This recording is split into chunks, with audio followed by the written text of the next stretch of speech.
तथागत बुद्ध के समय की पश्चात की बात है। उनका जो छोटा रिश्ते में उनको परिवार से उनका छोटा भाई था नंद, और इधर संघ में शामिल होने के पश्चात वो उसे काफी समय हो गया। जब वो रह रहा था, संघ को देख रहा था, उपासनाओं को भी देख रहा था। लोग आते हैं, देशना करते हैं भगवान, और लोग चले जाते हैं। एक दिन तथागत के पास आकर के नंद कहने लगा, भगवान आपकी करुणा सबके ऊपर होती है, सबके ऊपर होती है आपकी करुणा, लेकिन सब पर उसका प्रभाव क्यों नहीं पड़ता है? इसका कारण क्या है? सभी के मन पर उसका, उस करुणा का, उस मैत्री का, उस प्रज्ञा का, उस सील का आपका प्रभाव क्यों नहीं पड़ता है? तथागत ने बड़े सुंदर शब्दों में नंद को समझाया कि देखो सुनो, मैं तुमको एक उदाहरण देके समझाता हूँ। अगर तुमको समझ में ना आए तो फिर मैं तुम्हें और भी उपाय है उन तरीके से मैं तुमको समझाऊंगा। वो कहने लगा ठीक है। तथागत कहते हैं एक किसान खेती करता है, वो हल चलाता है, खाद देता है जमीन में, पानी देता है और बीज बोता है। अपने तरीके से वो हर प्रकार की मेहनत करता है। लेकिन देखो सुनो, जमीन कई प्रकार की होती है। एक उपजाऊ होती है, एक बहुत उपजाऊ होती है, और एक असर बसर होती है।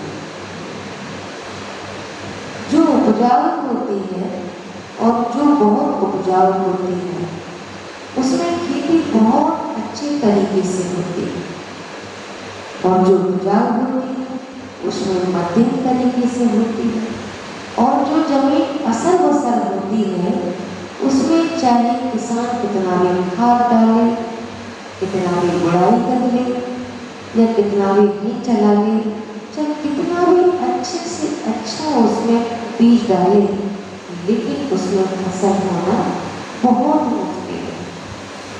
उसमें कहीं कहीं ही दाना उगेगा, कहीं कहीं, लेकिन उसमें फसल नहीं होगी।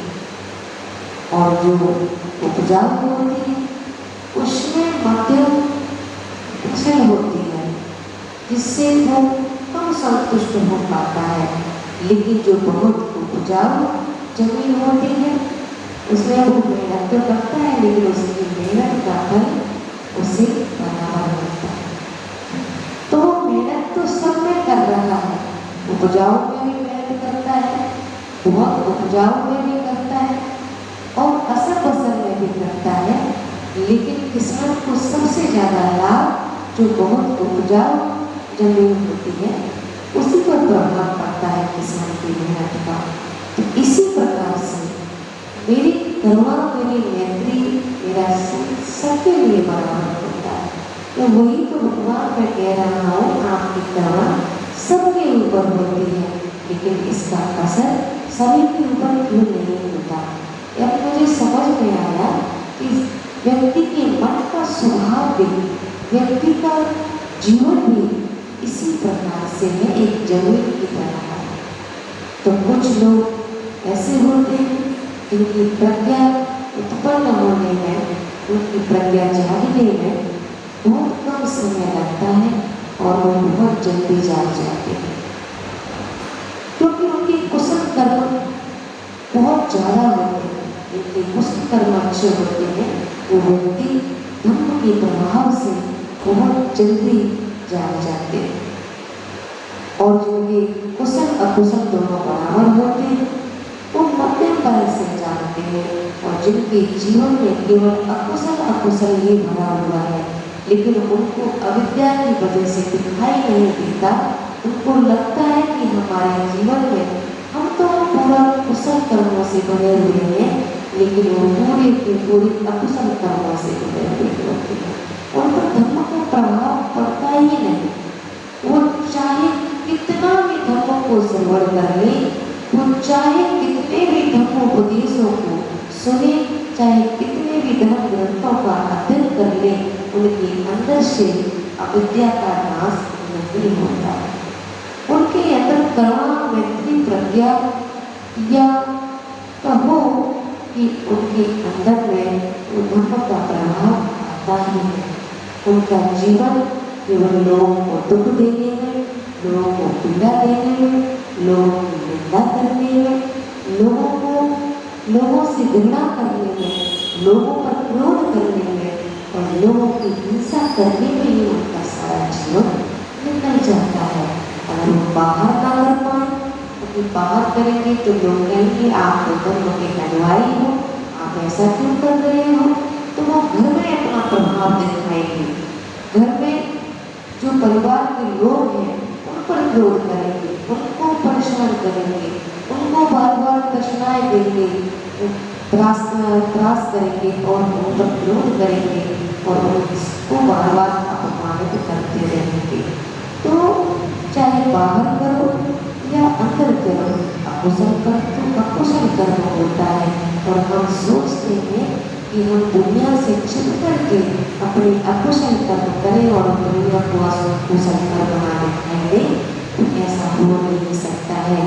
क्योंकि जहाँ हम रहते हैं वहाँ भी दुनिया है और हम जो है, जहाँ हम खुद स्वयं खड़े हैं, हम भी उस दुनिया में ही आते, संसार में भी हमारी भी गिनती होती है। तो हम संसार से कभी कोई भी चीज को छुपा नहीं सकते। एक पद में कहा भी है, अपनी करनी का फल तो तुम पाओगे, लाख चाहोगे छुपाना उनसे, लेकिन अपनी नजरों से तुम कभी कुछ नहीं पाओगे। तो ये हमारा कर्म है। हम दुनिया से छिपा सकते हैं, लेकिन अपने आप से कभी नहीं छिपा सकते। और अकुशल कर्म का प्रभाव जब हमारे जीवन पर पड़ता है, तब हम दुनिया के चाहे किसी भी कोने में चले जाएं, हम पर उसका दुख का प्रभाव, उसका प्रकोप हमारे जीवन पर पड़ता ही पड़ता है।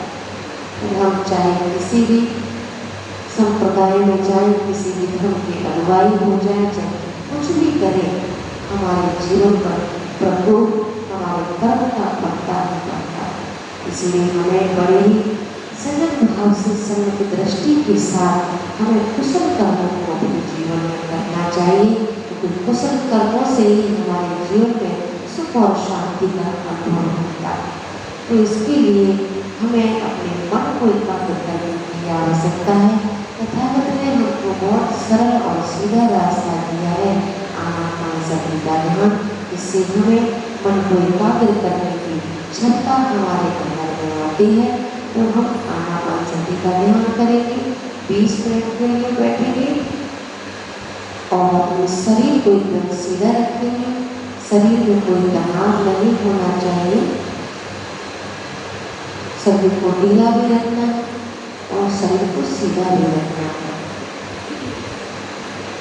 बाएं हाथ का दायां हाथ रखेंगे, दोनों अंगूठों को जोड़ करके रखेंगे, जिससे एक अलग ऊर्जा प्रदान होती है। इसका अनुभव आप स्वयं अपने आप में अनुभव करेंगे। और बाहर का जो भी शोर गुल है, उसको अपना साथी बनाने, उसके प्रति कोई द्वेष नहीं जगाना, कोई क्रोध नहीं करना है, कोई उसके प्रति हमारे अंदर में सत्ता नहीं लेके आना है। और अंदर में भी हमारे शोरगुल होता है, क्योंकि मन भागता है, चंचलता है इसके अंदर में, तो उसका स्वभाव है दौड़ लगाना। लेकिन उसकी दौड़ को हमें शांत करने के लिए हमें अपनी श्वास का ध्यान को लगाना है। शरीर में कोई वेदना होती है, कोई झंझनाहट होती है, कुछ भी होता है, तो उसको भी साक्षी भाव से देखना है। और देखने के पश्चात देखते देखते वो खत्म हो जाएगी। फिर हमें अपना तुरंत श्वास पर ही अपना ध्यान लगा देना है और श्वास हमको ऐसे लेना है जो प्राकृतिक रूप से हमारी श्वास आ रही है, जा रही है। हमको अलग से कोई श्वास लेने की आवश्यकता नहीं है। योगा करने की जैसे श्वास नहीं लेना है लंबी, हमको जो नॉर्मली श्वास आती है उसी श्वास को आगे जाके श्वास को लेना है।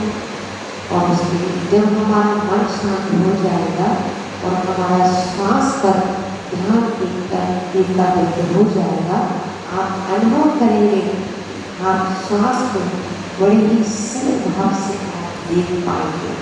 क्योंकि संसार के शोरगुल में, इस चिंता चौक में हम अपने श्वास को देख भी नहीं पाते, महसूस भी नहीं कर पाते।